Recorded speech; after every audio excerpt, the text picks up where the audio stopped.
Bonjour à tous et bienvenue dans ce sixième cours de philosophie générale consacré à la notion de technique. Aujourd'hui, je vous propose un programme ambitieux et exigeant puisqu'il va s'agir de vous initier un peu à la pensée de Heidegger, qui demeure à ce jour un des derniers philosophes majeurs de l'histoire de la philosophie actuelle. Avec Wittgenstein et un peu Bergson, c'est sûrement le plus important du siècle précédent si on renonce à considérer Freud comme un philosophe, bien entendu, et développer autant que possible sa conception de la technique, ainsi que son approche phénoménologique de manière générale. Avant toute chose, sachez que Heidegger, si par chance vous ne le connaissez pas, et le mot chance pourra être interprété selon votre degré d'aversion pour ce philosophe, est un auteur difficile, plus difficile encore que Hegel. Il est même difficile à comprendre, à traduire, du fait que certains concepts ne soit pas traduisible directement en français, en tout cas avec un seul mot simple. Celui-ci prenant un malin plaisir à jouer avec sa propre langue maternelle et à tordre les règles de grammaire et de syntaxe élémentaire afin de parvenir à une précision accrue, soi-disant. L'objectivité, blablabla, etc. Mais bon, ça rajoute un challenge et on va essayer de surmonter tout ça ensemble. Vous allez voir, ça va être rigolo. Précédemment, pour ceux qui ont suivi mon parcours de réflexion, on a déterré un texte intéressant de Schopenhauer, dont Heidegger avait une connaissance et une compréhension franchement ridicule par ailleurs, bien que certaines de ses idées fassent un peu penser à Schopenhauer au niveau existentiel notamment, et on en était resté à l'idée d'une absence de progrès moral possible de l'humanité à cause de l'exploitation originelle d'une partie de la population sur laquelle repose le luxe nécessaire aux conditions de progrès de la technologie. La question que l'on avait commencé à soulever, et à laquelle Heidegger va devoir répondre pour nous, car il est sympa dans le fond, en creusant bien avec un marteau-piqueur de façon acharnée, consistait à savoir si le caractère profondément amoral de la technique, dans son déploiement, provenait d'un rapport au monde empreint d'un instinct de domination contre lequel nous ne pouvons rien. Heidegger répond à cette question et c'est une référence incontournable pour penser la notion de technique en philosophie, raison pour laquelle je daigne l'aborder enfin sur cette chaîne, mais il n'y répond pas en reprenant mot pour mot les termes que l'on vient d'employer, car il a un vocabulaire bien à lui, qui lui est propre, comme on va le voir, ainsi qu'une façon de penser très personnelle qui est la marque des grands esprits, qu'on le veuille ou non. Pourquoi je dis tout de même que la froideur et le caractère inhumain, en apparence du moins, de la pensée de Heidegger vient de son appartenance au courant phénoménologique? Alors c'est pas parce que je suis phénoménologophobe, je viens d'inventer un concept. Non, hein, ça a rien à voir avec ça, c'est parce que la phénoménologie est sans doute un des derniers grands courants de pensée à être apparu dans l'histoire de la philosophie. C'est un courant de pensée assez neuf et particulièrement à la mode dans les milieux universitaires en France. Enfin, c'est l'impression que j'ai, mais peut-être que ce n'est qu'une impression subjective, et que la phénoménologie, signifiant littéralement l'étude du phénomène, entend effectuer un retour aux choses mêmes, par un processus d'analyse conceptuelle de nos états de conscience et de ce qu'elles visent et constituent. C'est donc un courant philosophique très technique, reposant énormément sur des tours de passe-passe conceptuels et qui ne se tient non pas à analyser le sujet lui-même, mais plutôt ce qui constitue son contenu de conscience. Voilà, si je veux vraiment décrire la phénoménologie avec autant de rigueur que possible, bon bah ça donne ça. Je n'ai pas le temps de rentrer dans le détail, et de toute façon je ne suis pas un phénoménologue, même si j'ai fréquenté quelques sacrées pointures appartenant à ce mouvement quand j'étais encore étudiant, ni un spécialiste de la phénoménologie, donc je vais m'en tenir à vous donner quelques repères basiques afin que vous compreniez mieux l'approche de Heidegger. Hein, ça peut pas faire de mal, je pense. Enfin, si vous avez mal au crâne, vous faites pause, mais pitié, écoutez-moi jusqu'au bout, c'est important. La phénoménologie, donc, a été officiellement créée par un certain Franz Brentano, que tout le monde ou presque a oublié, à part les phénoménologues, et qui reste essentiellement connu pour avoir été le prof de Husserl et de Freud vers la fin du 19e siècle. Évidemment, des penseurs comme Descartes, Kant ou Hegel ont eu une influence décisive, mais c'est avec lui et surtout avec Husserl que le courant phénoménologique a pris autant d'ampleur. J'aurai l'occasion de revenir un peu plus tard dans le détail sur Husserl dans une autre vidéo, mais disons que l'objectif de la phénoménologie, c'est comme je l'ai dit, le fameux retour aux choses mêmes. Le but, c'est de parvenir à reconsidérer le phénomène, phénomène renvoyant dans son étymologie grecque à phainoménon, qui renvoie à ce qui apparaît, pour lui-même, en retrouvant un rapport naïf et primitif par rapport à ce qui nous entoure. Par exemple, dans son ouvrage Idées directrices pour une phénoménologie pure et une philosophie phénoménologique, Husserl développe un concept qui est celui d'époquer, signifiant en grec la suspension ou la mise en arrêt d'une attitude naturelle dans laquelle nous sommes pris dans notre quotidienneté, la quotidienneté, hein, c'est-à-dire la vie de tous les jours, voilà, hein, faut pas chercher midi à 14 heures, et où nous nous rapportons aux choses selon l'usage que nous en faisons sans les analyser pour elles-mêmes. Le retour aux choses mêmes que veut accomplir la phénoménologie, c'est rien de plus que de décrire ce qui nous apparaît et selon quelle modalité, avec des concepts sans aucun préjugé pour prétendre arriver à un savoir objectif. Je vous laisse juge de l'efficacité ou de la légitimité d'une telle démarche. Pour ma part, je ne me prononcerai pas dessus, pas ici en tout cas, c'est pas le but de ma vidéo. Bref, pourquoi je fais ce petit topo, bien maigre car j'aurais pu développer bien plus que cela l'approche phénoménologique, mais Heidegger va nous permettre de la clarifier encore davantage, rassurez-vous, parce que la conception de la vérité selon Heidegger résulte en bonne partie de l'enseignement de son maître Husserl, auquel je viens de faire référence, et que cette conception de la vérité permet de comprendre sa conception de la technique. Je m'explique. Pour Heidegger, la vérité c'est l'aletheia, encore un mot grec décidément, renvoyant au dévoilement. Il s'agit de lever le voile sur le monde qui nous entoure, de reconsidérer les choses pour elles-mêmes, sans rien y introduire de subjectif, en considérant le phénomène dans son caractère le plus primitif possible. Donc là-dessus, rien de nouveau par rapport à Husserl, me direz-vous. Sauf que là où Heidegger est vraiment original, mais aussi particulièrement tordu et difficile à cerner, c'est que pour lui, c'est ce qu'il appelle l'être, avec un grand E, ce qu'il y a de plus premier et de plus universel, et donc de plus vrai. La phénoménologie de Heidegger est donc une ontologie, dans la mesure où c'est l'être, étudié autrefois par Héraclite, dont Heidegger était un spécialiste. Il donnait beaucoup de cours dessus quand il était professeur à l'université. Et le problème de l'être qui a été trop rapidement abandonné après la métaphysique d'Aristote que la phénoménologie doit reconsidérer. Si vous comprenez rien à ce que je viens de dire, rassurez-vous, c'est parfaitement normal. Ça veut dire que vous êtes parfaitement sain d'esprit et que vous n'êtes pas encore un phénoménologue. Je blague, hein, c'est une plaisanterie. J'aime bien plaisanter, vous le savez. Au passage, ontologie signifie étude de l'être, puisque onto en grec encore une fois, signifie être. Plus sérieusement, si je dois vous expliquer même brièvement ce que l'on nomme la différence ontologique chez Heidegger, je risque de paumer une bonne partie de mon auditoire, sans parler des pauvres élèves de terminale qui tomberaient accidentellement sur cette vidéo.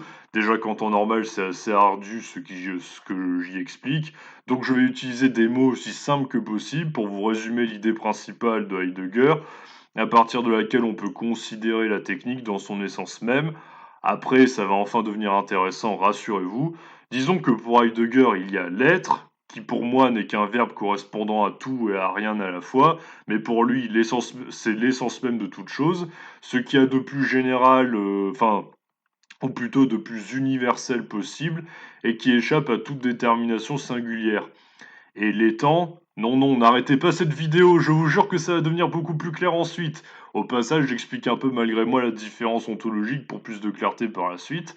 En gros, vous avez ce qui est, et ce qui est selon une certaine manière d'être. Ça veut dire que vous avez d'un côté le caillou, et de l'autre l'être humain, qui n'est pas un caillou. Le caillou, il sait pas pourquoi il est là, il est un peu stupide, le caillou, il est conscient de rien, il se laisse porter, quelle en douche ce caillou, hein. Désolé, j'ai été agressé par un caillou durant mon enfance, d'où la haine des cailloux dans cette vidéo. Et l'être humain, lui, bah, il sait pourquoi il est là, vu qu'il est conscient d'exister. Heidegger dira qu'il est conscient de sa mort future et que c'est pour cela qu'il il a conscience qu'il a à être précisément et que personne ne peut mener son existence à part lui.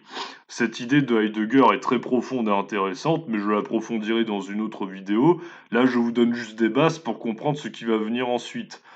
En effet, on a reproché à Heidegger le manque d'humanisme propre à sa philosophie, d'où le caractère froid dont je vous parlais tout à l'heure, mais en fait, ce qui me donne raison par rapport à mon interprétation antérieure, où j'expliquais que cette froideur ne vient pas du fait qu'Heidegger a été brièvement attiré par le nazisme, mais plus par rapport à le fait que ce soit un phénoménologue, c'est que celui-ci a écrit une lettre sur l'humanisme et expliqué dans celle-ci et dans une interview intéressante qu'on peut retrouver sur YouTube d'ailleurs, que son concept de Dasein ne renvoyait à rien d'autre en réalité qu'à la condition humaine elle-même.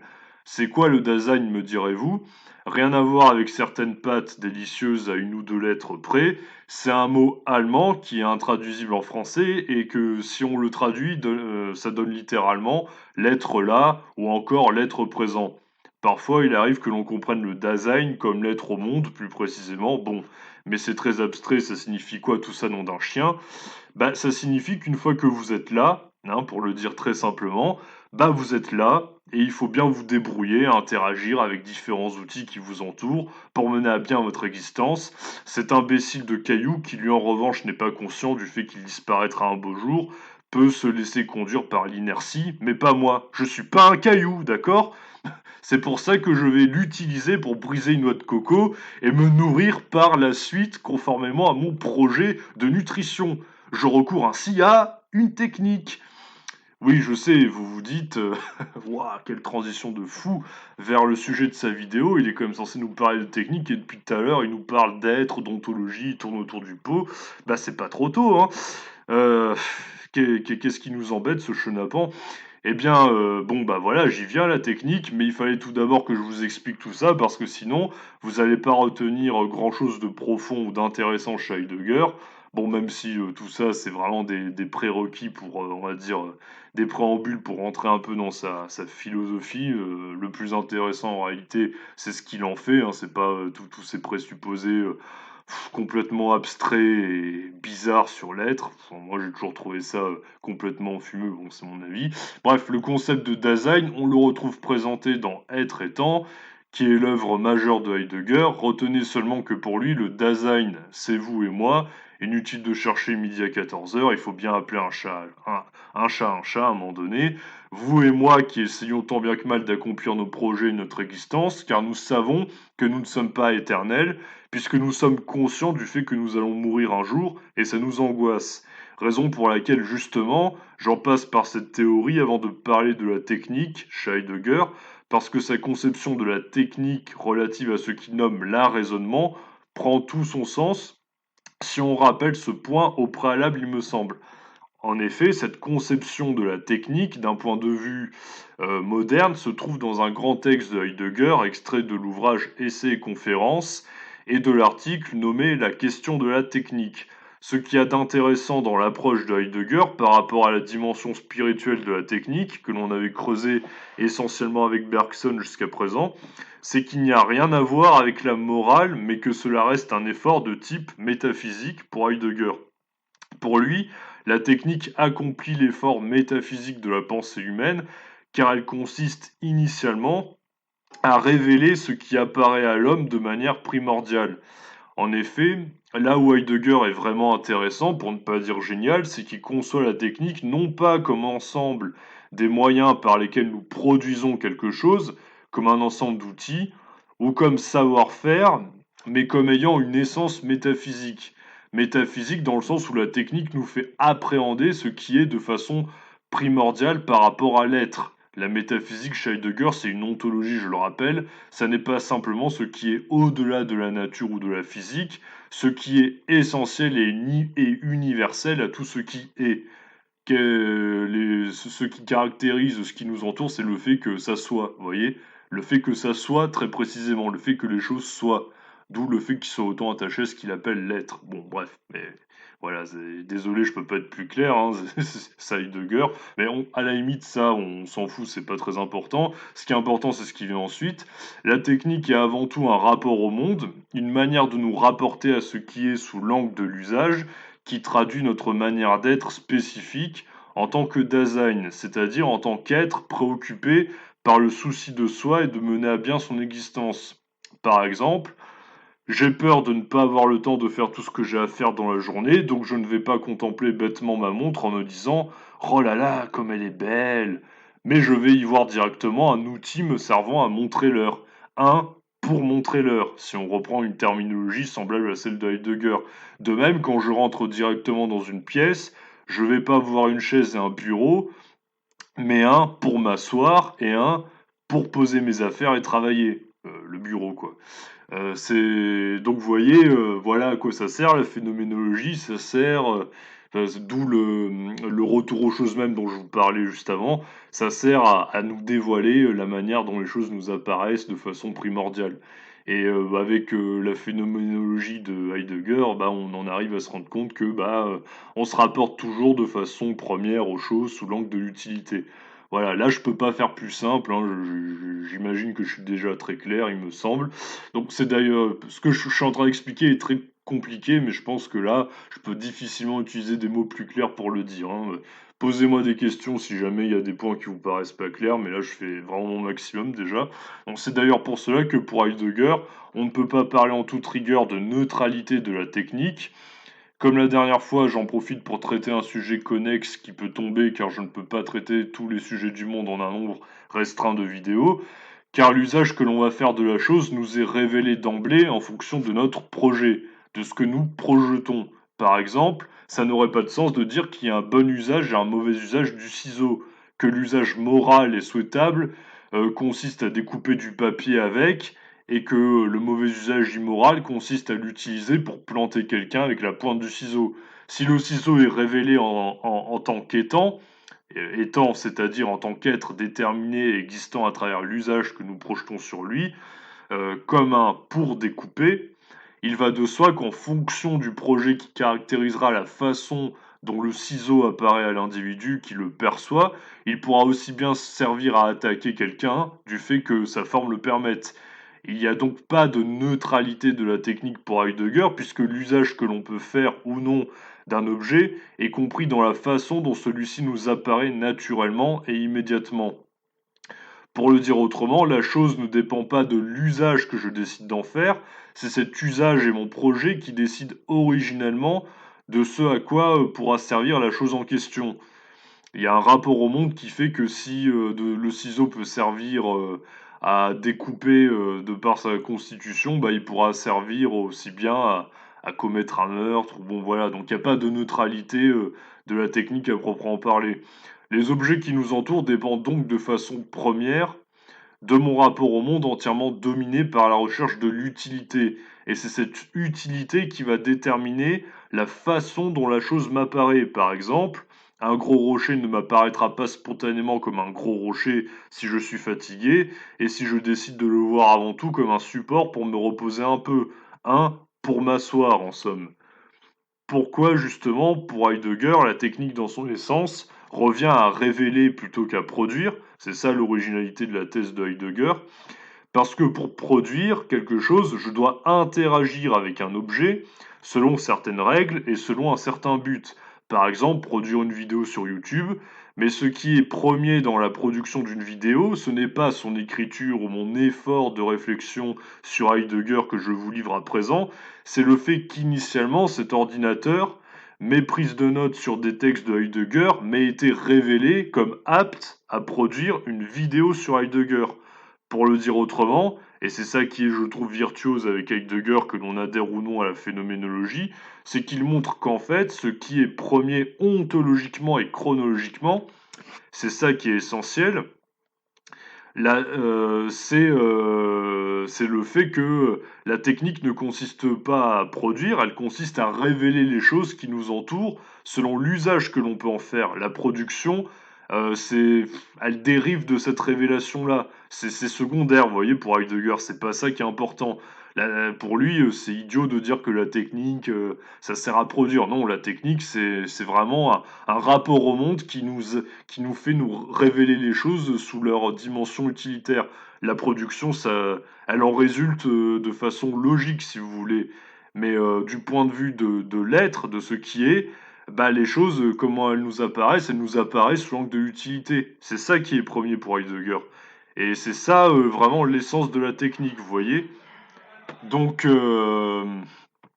c'est pour cela donc que la technique consiste à dévoiler les choses, puisque le dévoilement des choses sous leur angle utilitaire préside à la production. Donc voilà, retenez bien que pour Heidegger, et donc c'est ce qu'il explique dans le texte dont je vous parle, qui s'appelle La question de la technique, Heidegger considère que la technique est essentiellement dévoilement plutôt que production ou fabrication, car produire implique de me rendre présent ce que je souhaite créer en arraisonnant la nature selon un certain usage. C'est pour cela que Heidegger considère la technique comme arraisonnement, et plus précisément la technique moderne, qui, selon Heidegger, conçoit la nature selon la planification, selon un dispositif, Gestel en allemand. Je ne sais pas si ça se prononce comme ça, hein, mais bon, c'est le mot allemand en tout cas dans le texte. Donc, ça signifie dispositif, donc, qui permet de détourner le cours naturel des énergies et des ressources de la Terre pour les rendre exploitables. C'est quoi l'arraisonnement plus précisément? Pour illustrer et le rendre clair à des élèves de terminale, j'ai l'habitude d'utiliser l'exemple des pirates dans les films ou les dessins animés. Je pense que c'est assez évocateur. Quand un pirate dit ah, Moussaillon, on va arraisonner leur navire. Il veut dire par là que lui et son équipage vont détourner le navire en question de sa destination initiale pour en tirer profit, en le pillant notamment. Eh bien, pour Heidegger, l'humanité est une véritable pirate de la nature, si on peut dire, ou plutôt la technique en fait la pirate de la nature. Selon Heidegger, la technique prolonge, on peut le dire si on met cette idée en lien avec l'idée majeure de être étant que j'ai donnée tout à l'heure, le souci d'efficacité du Dasein lié à sa peur de manquer de temps dans sa propre existence, son angoisse existentielle qui le conduit à se rappeler qu'un jour il ne sera plus. Heidegger nous donne quelques exemples très éclairants pour illustrer sa thèse. Il nous dit par exemple qu'il n'y a plus de forêt à proprement parler pour la technique moderne, mais une immense réserve de bois. Donc vous voyez, l'humanité se rapporte à la nature sous un angle exclusivement utilitaire pour la simple et bonne raison que la technique nous révèle toujours les choses selon un sens dicté par l'usage, par l'utilité.